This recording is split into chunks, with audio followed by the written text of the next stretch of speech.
the playoff picture coming out of Week 12. In some ways, it's cleared up. In other ways, it's still very murky. So let's very, very quickly talk about what we know now that we did not know going into yesterday morning. We know Oregon's out of this thing. They were a top 4 team 24 hours ago. We know that the ACC is not going to have a team in the playoff, which we already did know. We now know the Pac-12 is not going to have a team in the playoff. We did not know that 24 hours ago. We know Michigan State is now done officially. We did not know that 24 hours ago. So the number 3 team and the number 7 team, we can remove them. They will not be in the college football playoff. Tuesday's rankings are coming, and there is going to be a very big deal made about where Cincinnati is in relation to Michigan. I do believe Ohio State may jump Alabama. We had Ohio State above Bama last week. We already made that move in the JP poll 2 weeks ago. We made that move. I think it may happen with the committee Tuesday night. Inconsequential, don't care. Here's my favorite sentence. It'll sort itself out. Well, I'm about to use my favorite sentence again because I don't really care much whether Cincinnati and Michigan are 4 or 5, respectively. I guess I think Michigan may be above Cincinnati, but I don't think I care all that much because, here comes the sentence, it'll work itself out. And it'll work itself out because I happen to have it on good authority. Michigan is playing Ohio State Saturday, and we'll be there, right there on the sideline for it. So it actually will work itself out. Now here's where it may matter whether Cincinnati is placed ahead of Michigan come Tuesday. It matters maybe because it gives you a little preview of how the committee views Cincinnati against other elite or approaching elite Power 5 teams.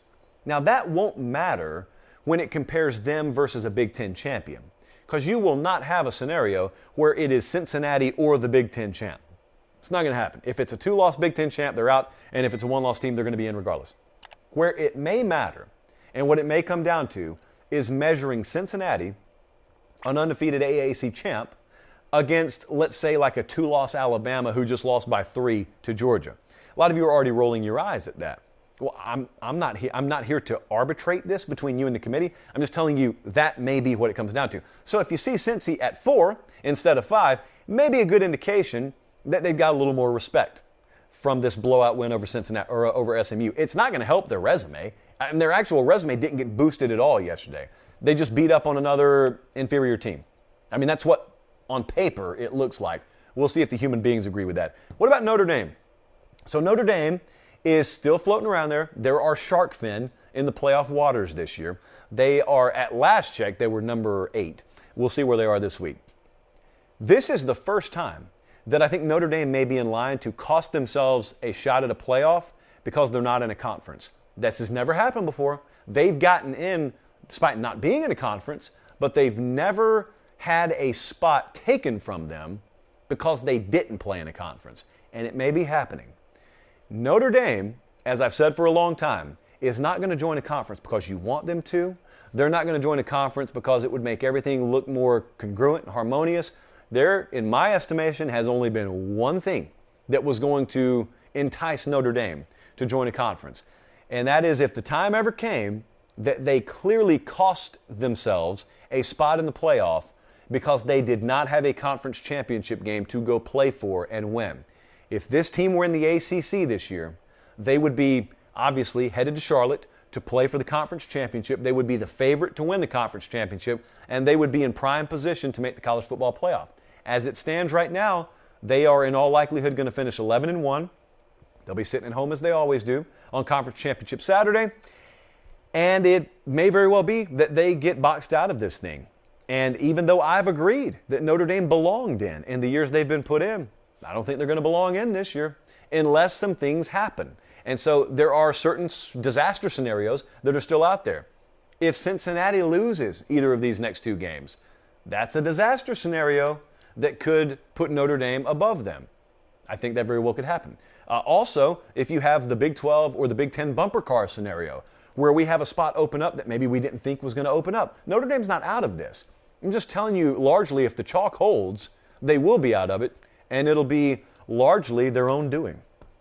There's going to be a lot of talk. I can go ahead and get you ready for it. There's going to be a lot of talk Tuesday night about a 12-1 Big 12 champion. Let's just say it's Oklahoma State. Because I've already gotten a lot of you in my inbox asking about this. So I'll ask you again. You can talk in the live chat if you want to, even though I got to crane my neck to see it. But you can talk in the comment section if you're watching the replay. How would you measure a 12-1 conference champ Oklahoma State against the likes of a 2-loss Alabama? Or against the likes of a Notre Dame or a Cincinnati? I mean, I'm putting them in. Like, that's where my head's at right now. I'm having trouble with 2-loss Bama because the way we're normally talking about Bama, we've done this before, not 2 losses, but we've done this whole Alabama as a non-conference champ thing before. And I've advocated for them to be in. But it's because those Alabama teams were dominant teams that just happened to play in the wrong division. It was a year where more than 2 of the best teams were in the same division. That is not the kind of Bama team we're looking at this year. And I'm not on the committee yet, but I'm telling you, if it comes down to a 12-1 conference champ Oklahoma State, to show you I had no bias in 2011 when I was so hardcore on the other side of this, I'd probably advocate for Oklahoma State over a 2-loss Bama. In fact, I'm pretty sure I would. The only thing that's giving me a little trepidation is I don't know what I'm going to see in Atlanta in a couple of weeks. And let's just assume Bama's going to win Saturday in the Iron Bowl. Let's just assume that for argument's purposes. I don't know what I'm going to see.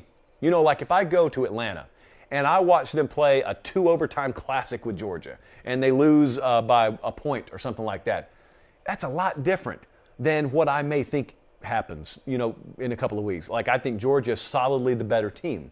And so what I'm saying is it may change my mind and I may come out of it. And I can tell you a lot of other people, if that were to happen, they're going to come out of it saying the same thing. They're going to come out of it and they're going to apply logic and power to a merit-based argument. Because logic and the more power rating mentality would say, hold on a second. If you're telling me Bama's number 2 or 3 and they played the number 1 team and they barely lost to the number 1 team, doesn't that just validate that they're the second or third best team? The answer is yes, it would. But that's not how this works. This is a resume merit-based competition that is blended with power. So there is still a healthy respect if Alabama is that caliber team. But that's why you don't go lose to Texas A&M as a 18 whatever point favorite. You lose the opportunity to make that argument. You got 1 loss on that resume, that's a little bit different story.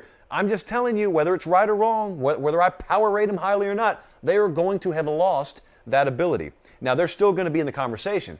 But as for me and my household, as the book of Joshua would start to say to you in, I believe, 24:15, it doesn't finish with the way I'm about to finish this sentence.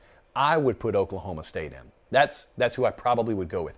But I think there's going to be a lot of talk about that Tuesday night, and that's where a majority of this conversation is going to center now. You're going to start to hone in more and more on how a 2-loss Bama is going to be accepted or not accepted. Will the 1-loss Big 12 champ, if we have one, have a good enough resume? There's a thought out there that Oklahoma may be out of it regardless. I got to see that to believe it. I'm just saying that's the thought out there. Does the Big 10 end up being Ohio State's? Does Michigan upset Ohio State Saturday and all of a sudden change the conversation entirely? Will Wisconsin be able to fulfill the Big 10 bumper car disaster scenario where we don't even have a Big 10 team in the playoff? That's what could really turn it upside down. So as you can see, there is a lot that's still very hazy about the playoff picture.